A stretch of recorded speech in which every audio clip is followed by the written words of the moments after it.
৩৪ size bra cut blouse আজকে সরাসরি কাপড়ে কিভাবে কাটিং করবে, কোনো রকম তোমাদের বাড়াতে হবে না, ডিরেক্টলি তোমরা কিন্তু কাপড়েই বাড়িয়ে নিতে পারবে। পুরো সূত্র সহ দেখাবো, প্রত্যেকটা সাইজের জন্য একই নিয়মে কাটিং করবে। তো সবার প্রথমে তোমাদের এই ঝুলের সাইড থেকে বা সাইডে ঝুল নিতে হয়, ঝুল এখন নেওয়ার দরকার নেই, এখানে ঝুল নেওয়ার প্রয়োজন হয় না। পুরো 2 ইঞ্চি করে এরকম মার্কিং করে নিতে হয়, নিয়ে এরকম একটা এক্সট্রা মাপ নিতে হবে। এইবার আমাদের পুট নিতে হবে, এই 2 ইঞ্চির মাপটা ছেড়ে অবশ্যই পুট, যতটা পুট ততটা মোহরা স্ট্রেট লাইন। এরপরে আসছি ছাতিকে 4 ভাগ করবে, ওই 2 ইঞ্চি এক্সট্রা মাপটা ছেড়ে ছাতি ভাগ 4 করবে, তার সঙ্গে এক্সট্রা মাপ নেবে। এখন কোমরের মাপ নেওয়ার দরকার নেই, এখানে কোমরের মাপ নেওয়া লাগে না। মোহরা শেপ দেওয়ার জন্য মোহরা স্ট্রেট লাইনের মিডিল থেকে 1 ইঞ্চির দাগ টানবো, টেনে এরকমভাবে মোহরার শেপটা দিয়ে দেবো। দেওয়ার পরে আমাদের গলার চওড়া নিতে হবে, তোমাদের যতটা গলার চওড়া দরকার এই 2 ইঞ্চির মাপ ছেড়ে গলার চওড়া নিয়ে গলার লম্বা নিতে হবে, নিয়ে তার নিচ থেকে আমরা 1/2 ইঞ্চি বাড়িয়ে নিতে পারবো ওপরে চওড়ার সঙ্গে, নিয়ে এরকম একটা চৌকো বক্স করে নিতে হবে। এরপরে আমাদের পয়েন্ট প্লাস 2 ইঞ্চি কোনো সাইজের জন্য একই সূত্র অ্যাপ্লাই করবে, যার যত ছাতি অনুযায়ী পয়েন্ট বার করবে তার সঙ্গে 2 ইঞ্চি এক্সট্রা দিয়ে এই দাগটাকে এরকম স্কেল বরাবর একটু সোজা করে দিতে হবে।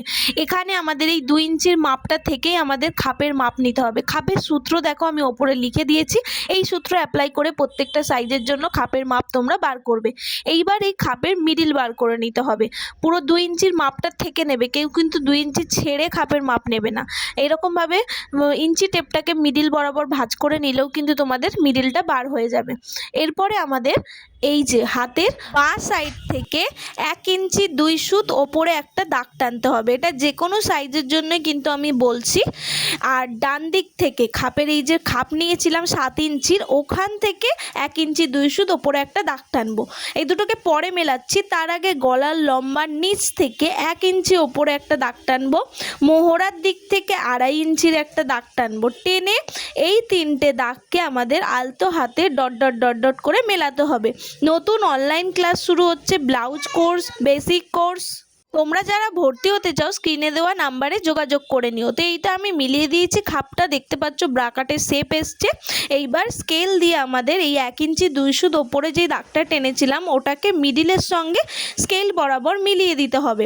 এরপরে 1/2 ইঞ্চি, বেশি না, এটাও কিন্তু যে কোনো সাইজের জন্যই বলছি, এইখান থেকে 1/2 ইঞ্চি নেব, নিয়ে আমাদের গলার যে রাউন্ড শেপটা আছে রাউন্ড শেপটা দিয়ে দেবো। দেওয়ার পরে এই যে 1/2 ইঞ্চি এক্সট্রা নিয়েছিলাম ওইটাকে আমাদের স্কেল বরাবর এর সঙ্গে মিলিয়ে দিতে হবে। বুঝতে পারছো তোমরা কিভাবে? ভালো করে যদি লক্ষ্য করো, স্টেপ বাই স্টেপ কিন্তু আমি সূত্র দিয়ে বুঝিয়ে দিলাম।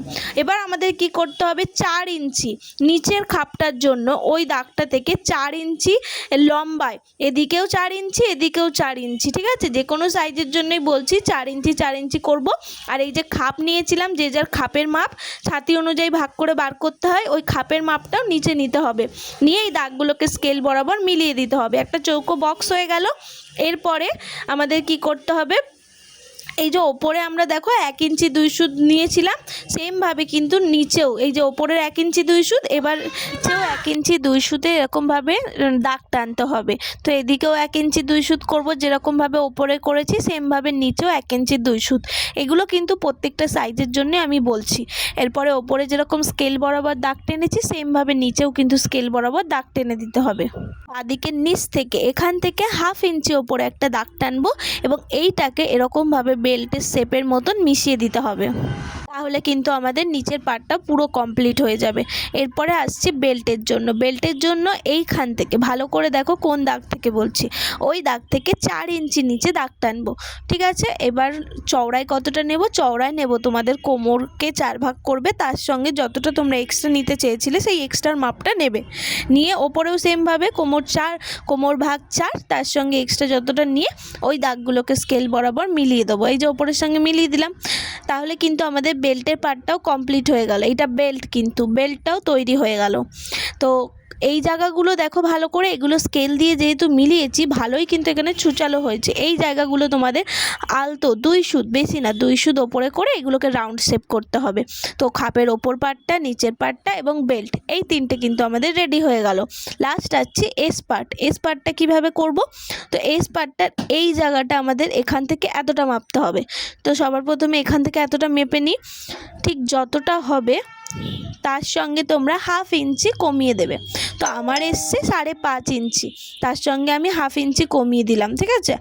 এবার তাহলে কত হলো? 5। এবার 5 থেকে ধরবো, ফের এই নিচের যে দাগটা রয়েছে ওখান থেকে দিয়ে এতটা, তাহলে কতটা হলো? মোট আমার এলো 7 ইঞ্চি। তার থেকেও কিন্তু 1/2 ইঞ্চি কমিয়ে দিতে হবে। এগুলো কিন্তু সেলাই মার্জিন, যেহেতু সেলাই করে চলে যাবে সেই কারণে কমিয়ে দিচ্ছি। তো এইখান থেকে আমার রাউন্ডের মাপটা 7 আনতে হবে।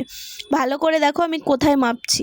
তো পুরোটা আমি এরকমভাবে মাপলাম, মেপে 7 ইঞ্চি যেখানে এলো ওইখানটায় দাগ টানলাম, টেনে এইখানটা হচ্ছে আমাদের এতটা হবে এস পার্ট। এবার একদম স্ট্রেটভাবে না মিশিয়ে, বেশি না 2 সুত মতো ওপরে করে দিলে তাহলে তোমাদের শেপটা খুব সুন্দর হয় আর সেলাইটাও কিন্তু খুব ভালো আসে। তাহলে আমাদের এস পার্টটাও কমপ্লিট হয়ে গেল।